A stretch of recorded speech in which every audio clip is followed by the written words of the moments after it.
सो अगला जो मूलांक और भाग्यांक और नामांक 2 वाले जो लोग होते हैं, हम्म, उनके लिए उनकी पर्सनैलिटी किस तरह की होती है और उनको क्या क्या उपाय कर सकते हैं वो अपनी लाइफ में ग्रोथ पाने के लिए, और उनके कौन से कंपैटिबल नंबर हो सकते हैं और कौन से एंटी नंबर हो सकते हैं। बिल्कुल। देखिए, 2 नंबर, 2 नंबर होता है चंद्रमा का। चंद्रमा का। ठीक है। हम्म। चंद्रमा मन के कारक है, खूबसूरती के कारक है, हम्म।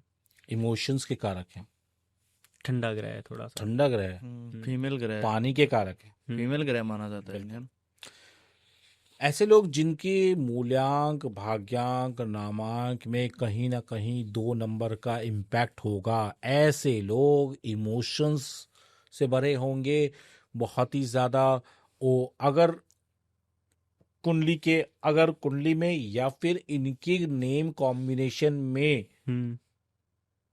4 हम्म। या 8 आ रहा है तो ऐसे लोग ओवर थिंकर होंगे, बहुत ज्यादा ओवर थिंकिंग बहुत करेंगे। ज्यादा ओवर थिंकिंग करेंगे, छोटी सी बातों को ही बहुत सोचने बैठ जाएंगे, हम्म।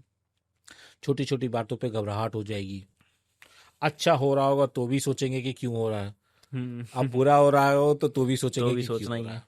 हाँ। तो इसलिए ये इनकी कंपैटिबिलिटी, जो कि 2 नंबर्स, अगर 2 नंबर कहीं भी है, हम्म। नामांक में है, मूल्यांक में है, भाग्यांक में है, और तो यानी कि ये व्यक्ति जो है चंद्रमा की एनर्जी कैरी करता है, हम्म। बहुत ही सॉफ्ट नेचर है, बहुत ही इमोशनल है, और बड़ी जल्दी हम्म। छोटे से प्रॉब्लम में रोना शुरू कर देते हैं। ठीक है। छोटी छोटी चीजों को लेकर। बिल्कुल। ऐसे लोग जिनकी कुंडली के अंदर चंद्रमा का कॉम्बिनेशन शनि के साथ, राहु के साथ, या जिनकी, जैसे मैंने बताया, जिनका 2 नंबर का कॉम्बिनेशन 8 के साथ, 4 के साथ बन रहा है, 7 के साथ भी बन रहा है, 7 नंबर केतु का होता है, तो ऐसे व्यक्ति को कोशिश करना चाहिए कि ज्यादा से ज्यादा भगवान शिव की आराधना करें। हम्म। हर सोमवार के दिन, हर शनिवार के दिन 1 लोटे दूध में थोड़े से काले तिल, थोड़े से चावल और गंगा जल मिला के शिव जी को जल चढ़ाएं। जल चढ़ाए। इससे इनकी जो चंद्रमा की हम्म। एनर्जी है वो पॉजिटिव रहेगी, और इनका कॉन्फिडेंस बढ़ेगा, और इनको जो नेगेटिविटी शनि यानी कि 8 नंबर से आ रही है, 4 नंबर से आ रही है, वो कंट्रोल रहेगी। अब अगर ऐसे जिनके कॉम्बिनेशन बन रहा है और वो अनअवॉइडेबल है, मान लो किसी का मूल्यांक बन गया 2, भाग्यांक बन गया 4, 4। तो बड़ी प्रॉब्लम हो गई। बिल्कुल प्रॉब्लम कैसे प्रॉब्लम हो गई? 4 नंबर हो गया राहु, 2 नंबर हो गए, तो इसका मतलब बड़ी प्रॉब्लम होगी। तो उस कंडीशन में क्या करें, क्योंकि ये तो बदल नहीं सकते। बिल्कुल नहीं बदल सकते। ठीक है। तो इस कंडीशन में कुछ चीजें अपनी लाइफ में अडॉप्ट करनी चाहिए। जैसे पानी चंद्रमा को रिप्रेजेंट करता है। आप कोशिश कीजिए कि महीने में 1 बार 2 बार, मैंने अपने लास्ट वाले पॉडकास्ट में बताया था कि जब भी मौका मिले किसी धार्मिक स्थान पे जाके, जो हमारी रिवर्स होती हैं, जैसे गंगा रिवर हो गई, नर्मदा रिवर हो गई, इनमें जाके स्नान करके आइए। अगर मंथ में 1 बार कर सकते हैं, या फिर कोई ऐसे जो बहुत अच्छी डेट्स आती हैं, जो धार्मिक डेट्स आती हैं, जैसे हाँ, पूर्णिमा हो गई या फिर एकादशी हो गई, इन डेट्स पे अगर आप हरिद्वार जाते हैं या ऋषिकेश जाते हैं, इन जगह जाके आप माँ गंगा का स्पर्श करते हो, स्नान करते हो, तो आपके चंद्रमा, आपकी कुंडली में बहुत हद तक उनकी नेगेटिविटी कंट्रोल होती है, और उनकी एनर्जी भी अच्छी मिलती है। तो अगर कुंडली के अंदर 4 नंबर का कॉम्बिनेशन या 8 नंबर का कॉम्बिनेशन 2 के साथ हो रहा है, तो ये बहुत अच्छी रेमेडी है कि कोशिश करें कि पानी के साथ थोड़ा सा टाइम बिताएं, नदी के किनारे टाइम बिताएं, समुद्र के किनारे टाइम बिताएं, और अगर ये भी संभव नहीं है, तो अपने घर की नॉर्थ डायरेक्शन में एक ऐसी सीनरी लगाएं जिसपे झरना या पानी गिरता हुआ दिखता हो। ऐसी पेंटिंग लगा लें। पेंटिंग लगा सकते हैं। इससे भी बहुत हद तक नेगेटिविटी डाउन की जा सकती है। मैं फिर बता दूं आपके माध्यम से आपके ऑडियंस को, कम की जा सकती है। बदल नहीं सकते। हम उसको खत्म नहीं कर सकते बिल्कुल। वाटर एलिमेंट का होना चाहिए। वाटर एलिमेंट को हमें बैलेंस करना है बेसिकली, ठीक है। जो अगर वाटर एलिमेंट बैलेंस नहीं है तो फिर आपको कुंडली के अंदर आपको अपने नॉर्मल लाइफ में आपको इसका इम्पैक्ट दिखाई देगा। छोटी छोटी बात पे इमोशंस हो जाएंगे, आपको रात में नींद नहीं आएगी अगर मंगल और ज्यादा चंद्रमा वीक है। तो इसलिए इन चीजों को आप थोड़ा सा अगर अपने करेक्शंस कर लेते हैं तो आपकी लाइफ में इमोशंस का जो अप एंड डाउन हो रहा है वो कंट्रोल हो जाएगा। अब बात करें कि भाई इनकी कंपैटिबिलिटी किससे बनाए। चंद्रमा मन के कारक है, ठीक है। ऐसे व्यक्तियों को बचना चाहिए कि इमोशंस के अप एंड डाउन वाली सिचुएशन से बचना चाहिए। ऐसे लोग इमोशनल बहुत होते हैं, इमोशंस में आके डिसीजन लेने से हमेशा बचे।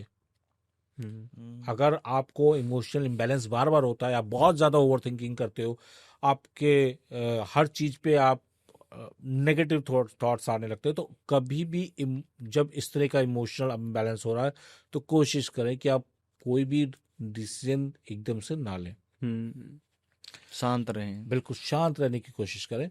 और दूसरी चीज, अगर बिजनेस प्लान कर रहे हैं ऐसे लोग तो कोशिश करें कि उन लोगों के साथ कंपैटिबिलिटी करें जिनका नंबर या तो 3 हो, यानी कि 3 नंबर या तो भाग्यांक हो या मूल्यांक हो या नामांक में 3 नंबर आता हो। 3 नंबर जैसे हमने डिस्कस किया कि किसका नंबर होता है, 3 नंबर होता है गुरु का जुपिटर का, ठीक है।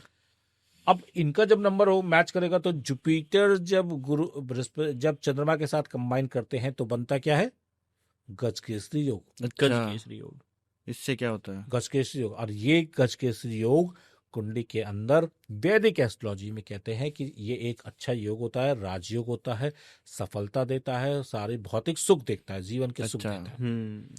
तो जब चंद्रमा कंबाइन करेगा आपके गुरु के साथ तो बनेगा आपका गजकेसरी योग। जब यही चंद्रमा कंबाइन करेगा 6 नंबर के साथ, मतलब कि विनस के साथ, तो बनेगा लक्ष्मी योग। और यही कंबाइन करेगा मंगल के साथ तो बनेगा लक्ष्मी योग। ये दो बहुत जबरदस्त कॉम्बिनेशन होते हैं। तो जब इनके साथ कंबाइन करता है तो आप देखोगे कि व्यक्ति जो है अपनी लाइफ में ग्रो करेगा।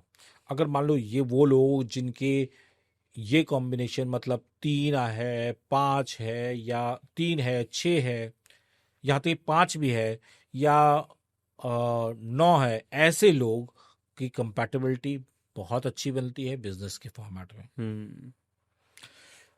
2 नंबर वालों को अवॉइड करना चाहिए कि वो 8 नंबर के साथ कंबाइन करें, या फिर 4 नंबर के साथ कंपैटिबिलिटी में जा रहे हैं तो बहुत सोच समझ के, क्योंकि इनके साथ इनका टकराव जरूर होता है। अगर किसी व्यक्ति की नामांक, भाग्यांक या मूल्यांक 4 या 8 आ रहा है तो चंद्रमा वाले व्यक्ति यानी कि 2 नंबर वालों को बहुत सोच समझ के डिसीजन लेना चाहिए आफ्टर कंप्लीट एनालिसिस, ठीक है। नहीं तो प्रॉब्लम डेफिनेट है। और ये प्रॉब्लम और ज्यादा हो जाती है कि अगर आपकी कुंडली है और कुंडली में भी सेम कॉम्बिनेशन बना है तो समझ लीजिए कि आपको बहुत ही सोच समझ के और अच्छे तरह से विचार विमर्श करके ही व्यक्ति के साथ आगे बढ़े। मेरे पास बहुत सारे लोग आते हैं कि कुंडली दिखाने आते हैं, कहेंगे कि हमारा कुंडली नहीं है, आप मैच कर दीजिए। तो बहुत आराम से मैच किया जा सकता है। उनके लिए सबसे इम्पोर्टेंट है कि अपना भाग्यांक, नामांक और मूल्यांक उस व्यक्ति के साथ चेक मैच करवा, मैच होना चाहिए। अगर वो मैच हो गया तो कहीं ना कहीं, अगर वो मैच हो गया तो बहुत हद तक प्रॉब्लम सॉर्ट आउट हो जाती है। मैं नहीं कह रहा कि बिल्कुल खत्म हो जाएगा, क्योंकि देखिए कुंडली नहीं है तो एटलीस्ट हम नेगेटिव एनर्जी को रिड्यूस कर सकते हैं। तो इतना करेक्शन भी करा लेंगे तो लाइफ में बहुत सारी प्रॉब्लम्स सॉर्ट आउट हो जाएगी। उनके लिए जो स्पेशली किसी को पसंद करते हैं और मैरिज करना चाहते हैं।